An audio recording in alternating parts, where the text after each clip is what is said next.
Welcome back to the Biohacking Beauty podcast, the podcast where we dive deep into the science of skin aging and give you practical strategies to optimize your skin from the inside out. I'm your host, Amitai Eshel, co-founder of Young Goose, the biohacking skincare brand that blends cutting-edge science with personalized rejuvenation. And in today's episode, we're getting to the very root of beauty, literally. We're talking about the gut-skin connection. My guest today is Dr. Vincent Pedre, functional medicine physician, gut health expert, and best-selling author of Happy Gut and the Gut Smart Protocol. Dr. Pedre is on a mission to help people heal from the inside out, and his research shows that if you want youthful, vibrant skin, you need to start from your gut. In this episode, we'll explore what the gut-skin axis is and why it matters for aging, how leaky gut and food sensitivities can show up as wrinkles, inflammation, and acne, the top gut healing protocols that double as skin-boosting tools, and how your microbiome, diet, and even stress levels can influence collagen, elasticity, and glow. If you're looking for a new way to think about skin health, not just creams or serums, but what's going on inside your body, this episode will absolutely change the game. So, whether you're battling breakouts, fine lines, or just want to age better, get ready for Dr. Pedre because he is about to share very interesting information, insights that are as practical as they are powerful. And if you would like to try some Young Goose products, you could head over to younggoose.com, use the code podcast10, and get 10% off your order. All right, without further ado, let's get into it. Welcome to the Biohacking Beauty podcast. It's great to be here, and also because we just kind of like you came into my circle, and we've been in similar conferences. We were at the Health Optimization Summit, and I really like what your company is doing. So I'm happy to be here on your podcast. Yeah, likewise. And I love your coffee, by the way. It's I'm sorry to do it, but I remember liking the idea behind Four Sigmatic so much that I was forgiving them for a horrible tasting coffee for a very long time. but then I bought the beans and it was so bad. I was like, no, I'm not doing it. So coffee with benefits is hard to make tasty. So well done for doing that. It's funny that you bring them up, and I probably shouldn't say too much about this. But Four Sigmatic was using the Happy Gut trademark without authorization on their packaging. Wow. Yeah. And well, you see. Yeah, I knew we're in a little bit of a dispute with them and a disagreement about that. Yeah, well, tell me about it. We are probably the most copied skincare company in the world. But listen, I you know what I think? Sometimes I bring up something I want to bring up now, and if you're not a gut enthusiast, I see people become extremely confused. So how many conversations do you get to have on the gut skin axis and how it presents itself in the aging process? This is not a common conversation in podcasts, but it actually is a conversation that gets really good engagement on my Instagram whenever I talk about the gut skin connection and the importance. I think this is something, it's part of this awakening that we're seeing in the last 10 years, because if you go back in time, like just 10 years ago, when I was in the process of publishing my first book, Happy Gut, and I was talking about the microbiome, 2015, people did not know what microbiome was. Like, people had no concept of the gut microbiome. Mm-hmm. And actually I think it was the year after, which was 2016, the year my book published, microbiome was declared by the Today Show as the word of the year. Really? And it slowly came into the vernacular. But even now, 10 years later, and I've been talking about all the interconnections with gut health and especially skin, because I think of the gut as our inner skin. And if we look back Mm-hmm. at embryology, the same tissue that in the embryo develops as the skin actually, while it's developing, turns, folds inwards, and then creates the entire tube that is our digestive system. Mm-hmm. So when I started thinking about that, I was writing about the gut skin connection, and I came up with this idea of calling the gut our inner skin to get people to think about how they're both interconnected. And if you want your outer skin to shine, you need to make sure that your inner skin is also healthy. 100%. And what's funny is that I think it's even more profound. Like what you are saying is more profound than trying to kind of trying to infer that both should be treated the same. And what I mean by that is we know that the gut, for example, if we talk about things like, obviously, if we talk about things like leaky gut or gut dysbiosis, they will manifest in the skin, never mind what you will do to the skin. In other words, I cannot correct dysbiosis in the gut by correcting dysbiosis in the skin, right? Yeah, but vice versa, what's happening in the gut will ultimately affect what's happening on the skin.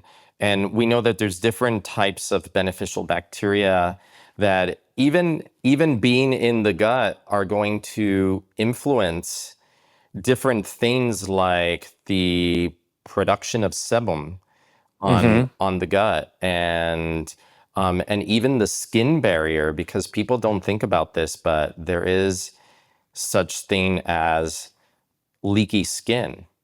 Yeah. The leaky skin barrier, which is connected to leaky gut as well.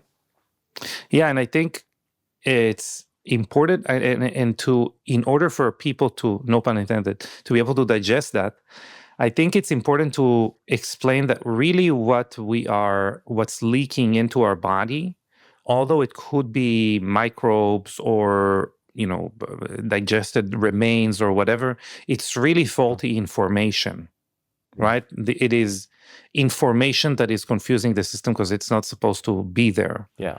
And that's, let's talk a little bit about leaky gut and what's going on there, and I think it would make sense. I think the best way to understand leaky gut is, first, the gut lining is one cell layer thin. It is probably the thinnest membrane in our body. And of course, it's supposed to be leaky. It's a semi-permeable membrane. It needs to allow nutrients to come through, right? So I use the analogy of a coffee filter. When you're making coffee, you're adding water. Say you're doing a pour over. You're putting the hot water through. Imagine those are the nutrients. And on the other side, you get this beautiful, scented, aromatic water. Now, what if I take the coffee filter, and before I add the coffee grinds and before I pour the hot water over it, I poke 100 little tiny holes in the coffee filter? And now I add the grounds, and then I start pouring the hot water. But what's going to happen? Yeah, the grounds are going to... Things are going to come through those tiny holes. And that's basically what the way I describe leaky gut is, that your gut lining develops these micro perforations or micro holes where the Velcro-like connections between the cells have come apart a bit. So they're allowing for stuff to get in between the cells. And the more damage you have to the gut lining, the more things, inflammatory substances from inside the gut, are going to get in, and they're going to manifest in different ways in different parts of the body. So someone who has skin issues is not just going to have skin issues. They might be overweight. They might have some insulin resistance, blood glucose metabolism problems. They might have some brain fog going on. But all of these things are downstream effects from having a leaky gut, Yeah. an immune Yeah. overactivation of the immune system. Exactly. Yes. So what are the most common skin conditions that are linked with leaky gut? I mean, acne is a big one, Yeah. super big one. And you know that that is a multi-billion-dollar industry with topicals. Yeah. And no one really was talking about the importance of what you're putting into your mouth and how that shows up on the outside of your skin, or even like being, sometimes we put people on chronic antibiotics to Yeah. treat skin issues, but they're causing dysbiosis. So they're imbalancing the gut ecosystem, and over time they can make things worse rather than better. And then we Yeah. have things like eczema is also very common. I've seen this in my practice a lot, connected to leaky gut and also to food sensitivities. So there's certain foods that can be triggers for eczema. A very common one is gluten from wheat. Yeah. And hives. Yeah. Hives as well. I had a patient early on when I had just started working on gut health, and I was learning functional medicine. I was still kind of like, I was almost like a little boy in the chemistry lab that was like telling his patients to do things, and we're like, oh my God, wow, that worked? So I had a patient come to see me. She had been to like 7 dermatologists trying to deal with these hives that she was getting that were not going away. And this was early on when I was learning functional medicine and root cause medicine. And as she's telling me this story, like I'm having an inner dialogue saying, like, oh my God, she's been to 7 dermatologists. She was at the top, like, dermatologist at Mount Sinai in New York. And now she's here asking me to help her with the same problem that none of those doctors were able to help with.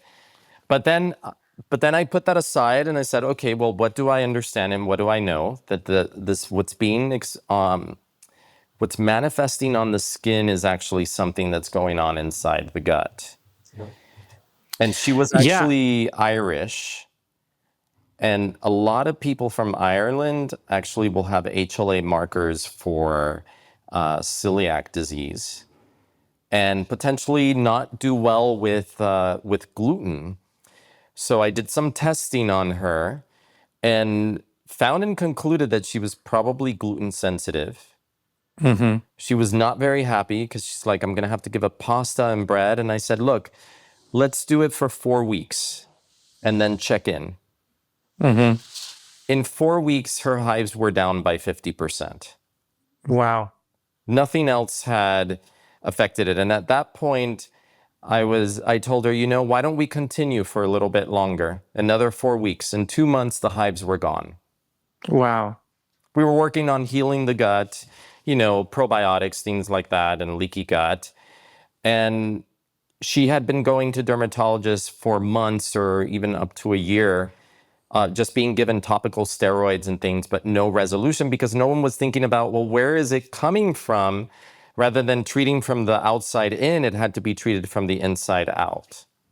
Yeah, because when you're a hammer, everything looks like a nail. Yeah. I mean, and again, of course, chronic inflammation is like is now a hallmark of aging, and in the skin, is one of the biggest drivers is inflammaging, which causes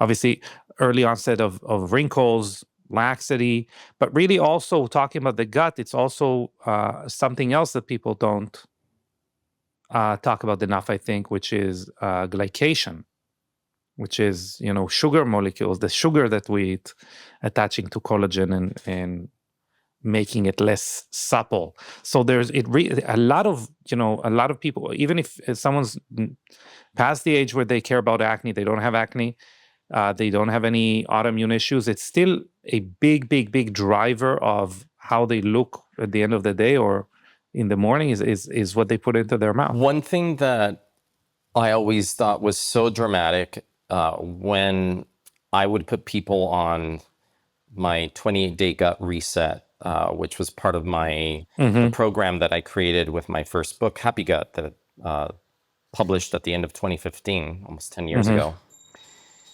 Their skin would glow by the end of the 28 days. And to the point where like coworkers would tell them, like, what are you doing? You look different. Like people couldn't figure out like, well, what is different? But it's like their eyes were brighter, the skin was clearer. And it's because they were working on the inside. And I know you use things like NAD in your skincare, which is very important for mitochondrial health, right? And the thing is that if your gut is a mess, that's going to cause mitochondrial dysfunction through a variety of ways, including leaky gut. And if your body is absorbing a lot of endotoxin, or we call endotoxemia after meals, that's going to lead to mitochondrial dysfunction. And then that's going to show up in every organ in the body, including the skin. Yeah, and actually there's a study showing increased exposure to endotoxins and over time an increase in an enzyme called CD38, which I call NAD Pac-Man. So more CD38, less NAD, and vice versa. So there is a direct link between the speeding up of aging and an unhealthy gut. And it's interesting because I've seen studies where consuming pomegranate extract protects against solar skin damage from UV rays.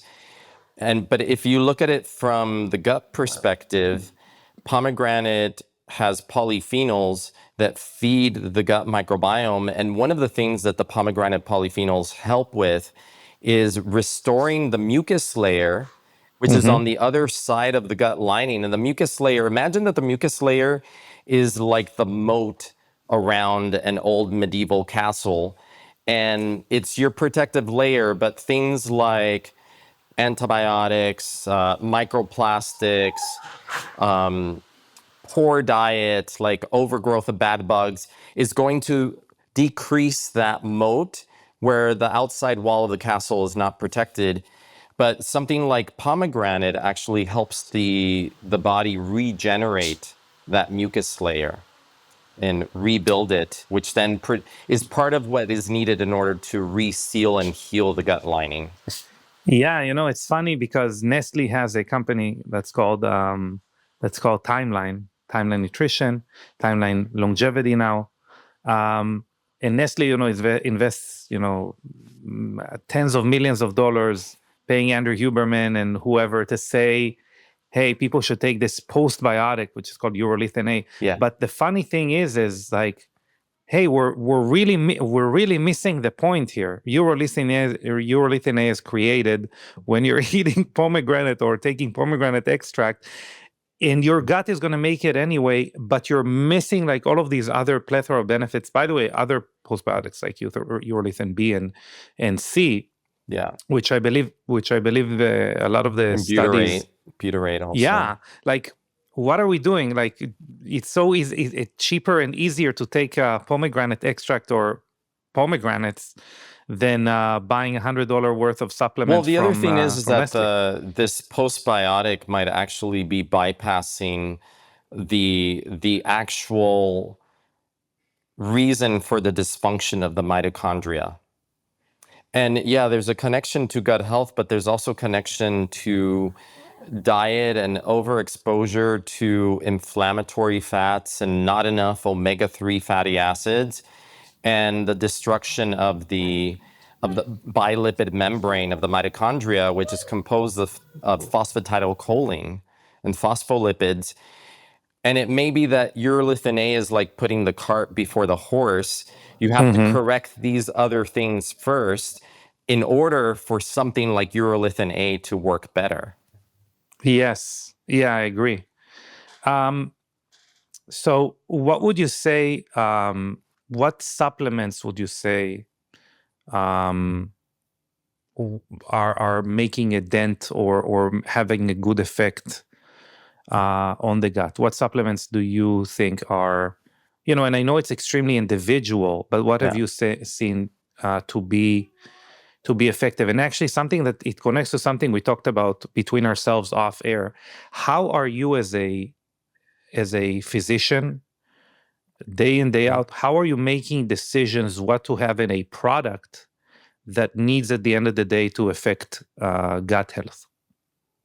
Okay. Lots of different questions here. Yeah, I know. But let me start by saying one, probiotics still can have some pretty powerful effects on the health profile of the person.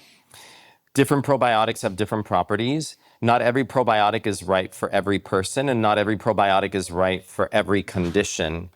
So depending on what the person has going on internally or externally, there might be different choices for Yeah. probiotics. For me, it's important to use clinically researched strains when possible, Hmm. not just generic lactobacilli or Yeah. bifidobacterial strains. But then, depending on what's going on with the person, a lot of times I like to use spore-based probiotics. Yeah. And in terms of the gut, like some of the mainstays have been like L-glutamine, aloe, DGL. These are still great. But now what I'm doing with my patients in my practice is stacking in peptides. So oral Hmm. peptides in either a rapid release or a delayed release formula, depending on what part of the gut I'm targeting. If I'm targeting Hmm. small intestine versus the large intestine. And I've been seeing some really great results using things like BPC 157 or a combination of peptides like the BPC 157, the larazotide, and the KPV. Yeah. The peptides, I think, are really helping to accelerate the healing process. But again, like anybody listening, this is not a magic bullet. Hmm. It's peptides with diet, with mindfulness, with stress reduction techniques. So we haven't talked about that, but like Yeah. when it comes to healing the gut, it's not just what supplement to take and what probiotic to take. It's not just also what diet to follow.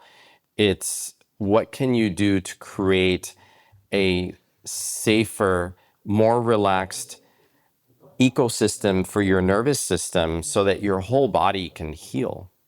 Yeah.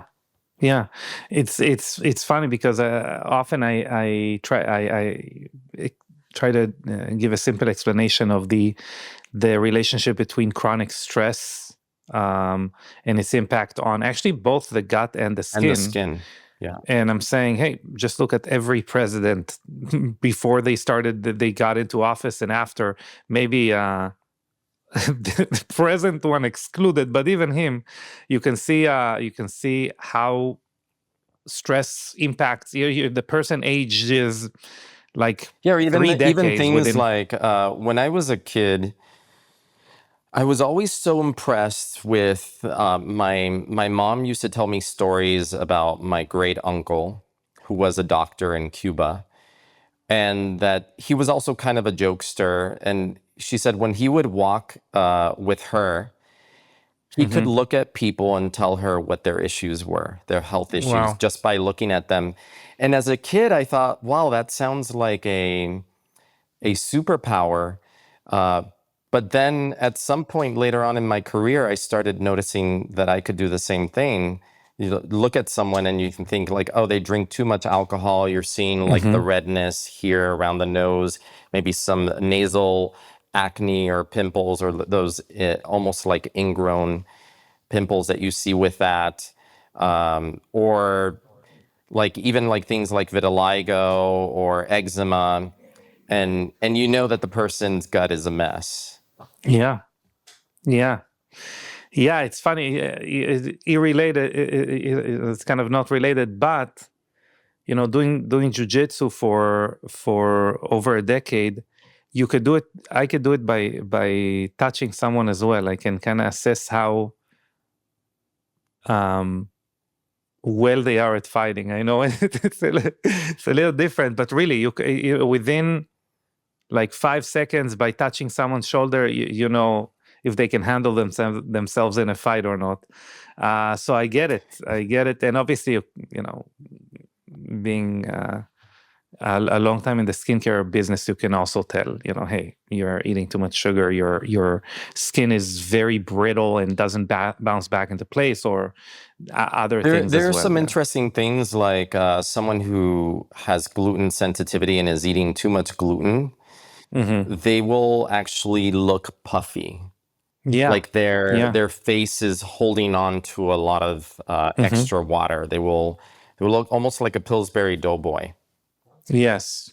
Or they can be, red in certain places. The skin can actually be like, there are going to be blood circulation issues. Like, yeah, I think it's a very poignant point. Also, I would say that uh, we kind of strayed off topic, but there is a relation between, the gut, brain, skin in terms of cortisol and inflammation. Absolutely. And we know that stress is going to cause overgrowth of bad bugs in the gut, Mm-hmm. probably from having high cortisol levels, which means that blood sugar is going to be trending Mm-hmm. higher as well. And that affects things like yeast growth in the gut. And then, of course, that's going to also affect what's happening at the skin. Yeah. Tell me, because we're talking about the relationship or, the relationship between sugar metabolism, is the same thing true about sleep as well, or lack of sleep? We know that lack of sleep does a couple of things, and one of them is that it increases inflammatory pathways Mm-hmm. in the body. Yeah. So there's an intercellular pathway called the NF-kappa B pathway, Mm-hmm. and it's The master switch of inflammation. it's the master switch. Well, that switch gets turned on when there is chronic insomnia. Mm-hmm. Wow. Interesting. Or poor sleep.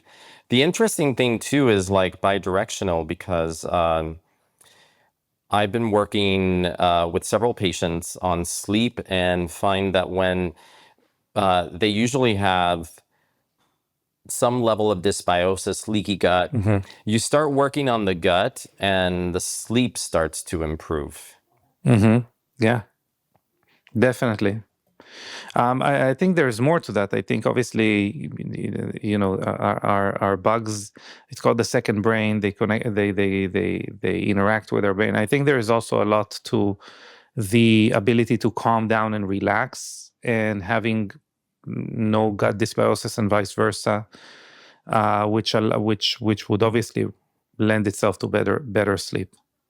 Exactly. Yeah, and it's connected to our breath, the diaphragm, activation of the vagus nerve, the ventral vagus Yeah. here that innervates all of the internal organs, and also controlled by our gut microbiome. The microbiome, in many ways, sets our vagal tone. Vagal Mm-hmm. tone is controlling things like our digestion, production of stomach acid, release of digestive enzymes, gut motility. We know that constipation is going to make skin issues worse. Yeah. So you're holding on to toxins. Mm-hmm. So being able to even just to poop every day, which is not something that's common with everyone, and some people think that it's normal to just go once or twice per week. That's not good for the gut and also not good for the skin. Yeah. They found that actually constipation itself leads to dysbiosis, and Yeah. because sometimes we were thinking like, does dysbiosis cause constipation, or is the constipation that causes the dysbiosis? And there was a study that just came out that showed that when you correct the constipation, the dysbiosis actually improves. Interesting. So I'm curious. So I'm going to shift gears a bit because I'm very curious, actually. How does someone go from, writing a book about gut health, to, treating people, being a very sought after physician, to creating a coffee?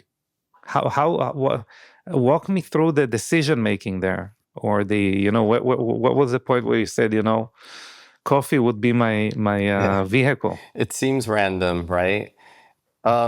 It's always like kind of like the meeting of opportunity Hmm. with what I think is partly what I thought was Yeah. missing in the market.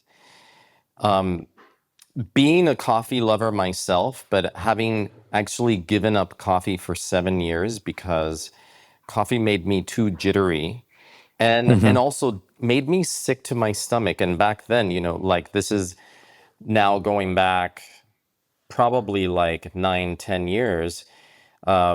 I didn't have the knowledge of like microplastics and thinking about the contamination in coffee with potential pesticides and Yeah. mycotoxins, mold in coffee.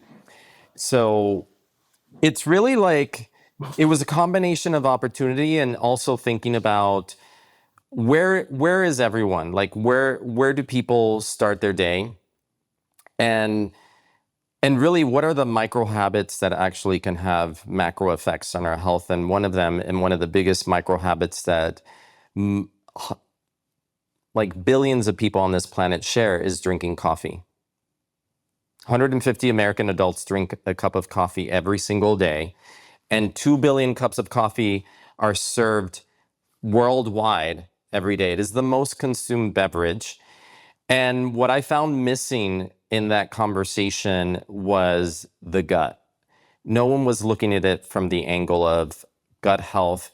How can we have a more gut friendly coffee, low acid, for all the people who are taking antacid medications, who suffer from heartburn, acid reflux, but then also like bringing the coffee into our brand offering and Happy Gut was also a way to start educating people about that daily habit and how that can affect your health from using K cups because they're convenient, but they're exposing you to microplastics. And the fact I started researching, so as part of this, I just decided, well, let me go into the research and look at like how are the microplastics affecting us because we're getting exposed through K cups and espresso pods. But even when you go to the coffee shop and you're getting that to go cup, you don't realize that you're getting exposed to microplastics when you're Hmm. drinking. So Yeah. I looked at that and started finding research showing that the microplastics actually disrupt that mucus layer that I was talking about that's so important, the mode of protection on the outside of our gut lining that protects us from the bad bugs in the gut. And it disrupts the gut microbiome and also actually causes overgrowth of bad bugs. So it was a combination of a couple of things. Also, having grown up Cuban, where Hmm. coffee is such an essential part of our culture and was like I don't know if it's similar in Israeli culture, but in Cuban culture, whenever a guest came over in the afternoon, like if I was home from school and a guest came over, the first question you ask the guest is, "Would you like some coffee? Yeah. Would you like a Cuban espresso?" And so because it was taking me back to my childhood in the 70s, we actually ended up this is the creative part. We ended up rebranding Happy Gut with this sunrise that has a little bit of a kind of like a retro feel, like 70s, Hmm. like going back to my childhood. And and actually we did this to come up with the coffee. We wanted the coffee to have its own thing. We ended up loving this so much that this became the new logo for Happy Gut, and this became the brand symbol for the brand. It's So beautiful. it's a little bit of emotional feel good, like just going back to my childhood. My parents are no longer here with me, but it's sort of a way for me to connect with my parents and also bring a product that is really good to the market that people can trust, that it's going to be healthy for your gut and just good for the body. It's rich in polyphenols, which are also act as prebiotics for the gut microbiome.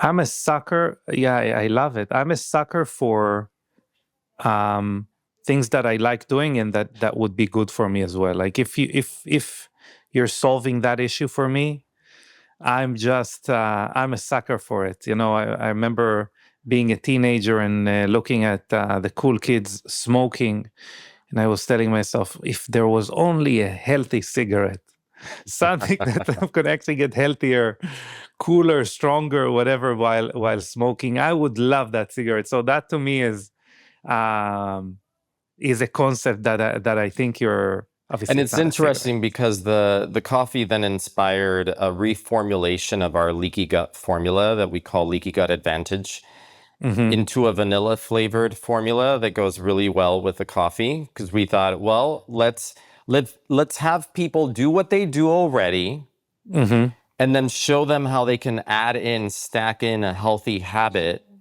Yeah. And then it also inspired launching a collagen supplement, because so many people like to put collagen in their coffee. And we found a collagen that actually the ingredients are backed by 15 clinical research studies, one showing that it reduced inflammation at the joints by over 40%. So again, we're like, okay, we can come out with a gut-friendly coffee and then stack in some other really healthy behaviors that instead of having to take more pills, you just mix it into your coffee and you drink it. So you're enjoying your morning cup, and you can know that you're doing good for your gut and your joints and your skin and your hair, everything together. I love it. And you know, it's funny because I have so many conversations about collagen supplements. And people are like, what is this? Is it hype? Is it not hype? Would it help my skin? And I'm telling people, you know, at the end of the day, these are building blocks. Your body is going to break them apart. It's not going to, you know, my joke is, if you're going to eat a banana, you're not going to become a unicorn. It's not going to grow out of your forehead as a banana. Your body's going to break it down. You're going to now have mainly sugar, but you're going to now have the building blocks that's there, potassium or whatever. And collagen is the same. But what I'm saying is, if you are going to see benefits in your skin, it's mainly because collagen is needed also in the gut. Yeah, it's needed in the joints, but it's really needed in the gut, and it's a big part of gut health is having enough collagen, and vice versa. Something that I've spoken a few times on the podcast, but recently with Dr. Vonda Wright, is that there is it is the prevalence of IBS in long distance runners is incredible, because they are hammering. There is a huge demand of collagen because of the erosion of the joints, which also depletes collagen in the gut and in the skin. But here, obviously, you know, here you have like the ultimate, I would say, like building block for all three. Yeah. So yeah, very, very cool, very important. And does it survive well in the temperature of coffee? Yeah, Nice. because they're peptides, so yeah, it doesn't matter. And you also have a really cool like quiz, like the Gut Smart quiz that I was that I'm also a sucker for quizzes. So what's the idea behind the quiz, and how can a quiz make something truly personalized? This was kind of born out of my experience working with patients after, especially the large influx of patients that I got after the publishing of my first book, Happy Gut. Yeah. And I became frustrated that every book out there is a one size fits all, and I'll critique myself, because the most challenging thing when I was writing Happy Gut is, how did I make a book with a plan that was good for everybody? Yeah. Because it had to be a one size fits all. And it was extremely challenging. I think I succeeded in that. Yeah. But as I was working with patients, I started thinking, you know, we need something else as well. We need something that speaks to the different gut types, because someone who's really severely in severe gut imbalance can't eat the same way as someone who's in the moderate or someone who's mild. Yeah. And there was nothing out there that had accomplished that, in my opinion. So I came up with this idea and then realized as I was executing it that it was going to be harder than I thought. It actually took me, that was the first chapter that I wrote for my second book, The Gut Smart Protocol. The first chapter was actually the quiz chapter, because the whole book pivoted around this quiz and coming up with the questions, because what I wanted to capture in the quiz is not just people who are having gut symptoms, but people are having gut related symptoms like immunity, skin, brain, weight gain, all of that. And so I made this comprehensive quiz, created a point system on the quiz. And by the scoring that you get on this quiz, it tells you if you have severe gut issues. And you could get a high score even without having a lot of gut symptoms, because a lot of people ask, like, do you have to have gut symptoms to have a gut related issue? A lot of Yeah. times you don't. You Yeah. don't have to Yeah. have I gut agree. symptoms. And you might not even know. You might be one of these people who's just not aware of stuff going on there. So basically, the quiz divides people into mild, moderate, or severe. And then that guides the program that they will follow. I created food lists that are divided into mild, moderate, and severe. And basically, I just wanted to honor the fact that not everybody's gut is the same. And if you're going on a gut healing journey, you may not be able to eat the same as the person next to you because they have different issues than you do. Yeah. Yeah. 100%. Well, I wanted, before we conclude, I really wanted to go through some rapid fire questions. It's something we're trying, so I'm really not a pro at the rapid fire questions, but I wanted to go through them because I think we've gotten through the years of doing it kind of the same questions about gut health over and over and over again. So this should be very short answers Okay. that we will be able to use, for many bite-sized clicks later on that we will help solve people's kind of burning questions. So first, what's the worst thing people are doing for their gut without realizing it? Ooh. Well, I could go back to drinking coffee that's contaminated with mold and Yeah, pesticides yeah, and yeah, microplastics, because it's normalized behavior and they don't realize that it's actually damaging their gut. yeah. 100%. What's one gut health trend that's actually worth the hype? I don't know if this is a trend, but I'm going to say that right now we're on a rise in awareness around peptides. Yeah. And I think really, really zeroing in, like the more practitioners out there that realize how important peptides are or how beneficial they can be for healing the gut lining, I think we're going to start like helping so many people out there. Like, and I don't have like, I do not have any ties to any peptide company. I do not sell peptides as part of my brand, but I want to share this information because it is, to me, it's the fast track to healing the gut lining. Yeah. Yeah. Yeah. You're talking to a convert here. So yes. What's the most underrated symptom of poor gut health? Ooh, you know what? I think I'm going to say constipation. Mm, Because so yeah. many people are constipated that sometimes they just think it's normal and they don't realize what dramatic effects constipation can have on your health and how important it is to be.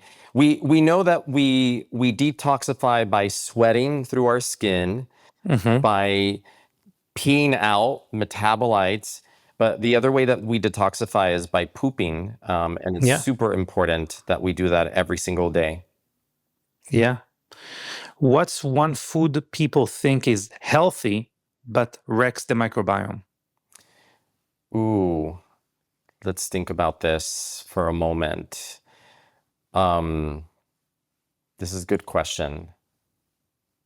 Let me give it a moment of thought. Mm-hmm. A healthy food that wrecks the well, okay, because healthy can be defined by different people, Yeah. right? So Yeah. what's healthy for one person may be considered not healthy for another person. Mm-hmm.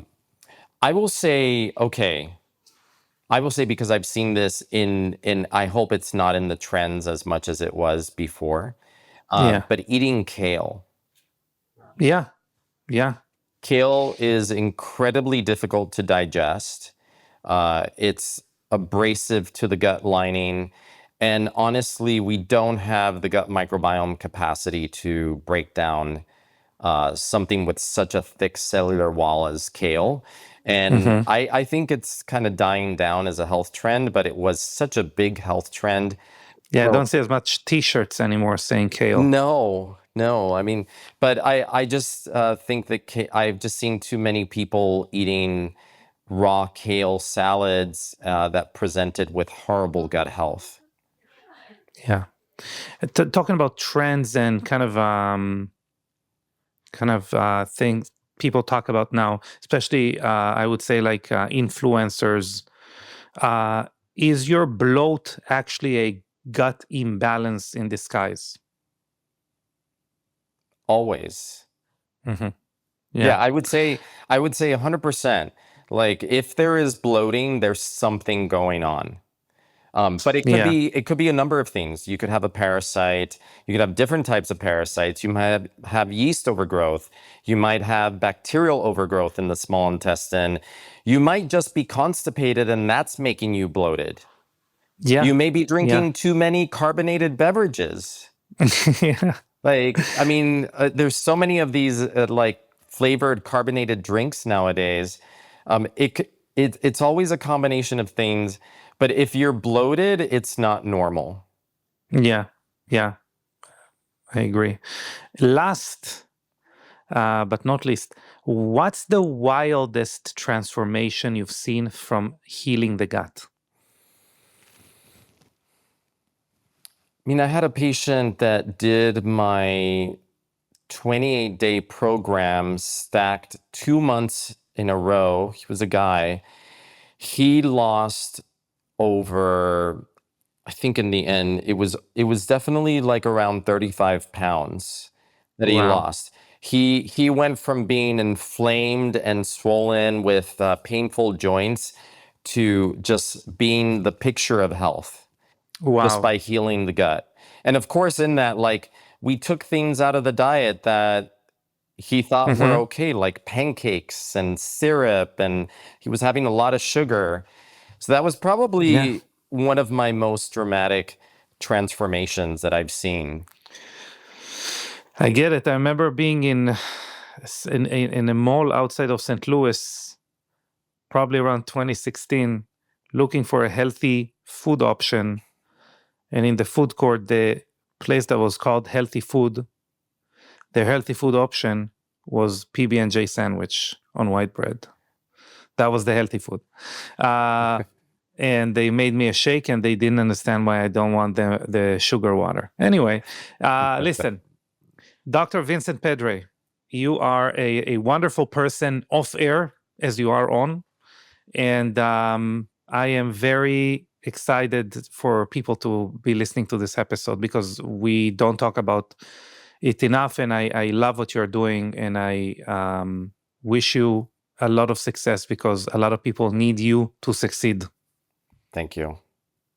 All right. And we will have, where can people follow you specifically? And where can people get the products? And we'll have everything in the show notes. But if People can someone's follow me listening. on Instagram at Dr. Pedre, DrPedre. I put out a ton of free information there, and they can learn about my books and all the different products that we have, including the coffee. by going to happygutlife.com or happygutcoffee.com. Amazing. Thank you very much. It was fun. It was very fun for me personally, and I hope everyone listened had a great time too.